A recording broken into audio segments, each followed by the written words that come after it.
তার মৌলিক ফিতরত গুণ হলো সে নত হতে চায়। এই জন্য মানুষ জাতিকে সৃষ্টি করলো এবং উপাধি দিল যে এরা পৃথিবীর সর্বশ্রেষ্ঠ জাতি। সুবহানাল্লাহ বলুন।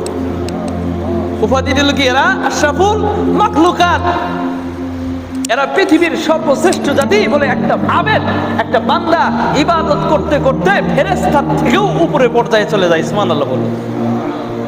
মানুষের কত দাম! এক সময় জঙ্গলের সবচেয়ে হায়াওয়ান জানোয়ার চিতাবাঘ 1 ঘন্টায় 70 মাইল বেগে চলে। কত মাইল? 70 মাইল। এ ভাবলো আমরাই পৃথিবীর শ্রেষ্ঠ জাতি। আল্লাহ বলে, না, তোমাদের তো খেতাব দিই নাই, তোমরা পৃথিবীর শ্রেষ্ঠ জাতি হবে না। শ্রেষ্ঠ জাতির খেতাব দিছি মানুষ, মানুষই শ্রেষ্ঠ জাতি। চিতাবাঘ কই মানি না। কি কয়? মানি না, আমরাই পৃথিবীর শ্রেষ্ঠ জাতি। কি লেগে শ্রেষ্ঠ জাতি? বলে মানুষের থেকে সবচেয়ে দ্রুত গতিতে আমরা দৌড়াতে পারি। 1 ঘন্টায় 70 মাইল বেগে চলে। কত মাইল? 70 মাইল। আল্লাহ বলে, মাস্তানি আর কত সহ্য হয়, পারবি না মানুষের সাথে?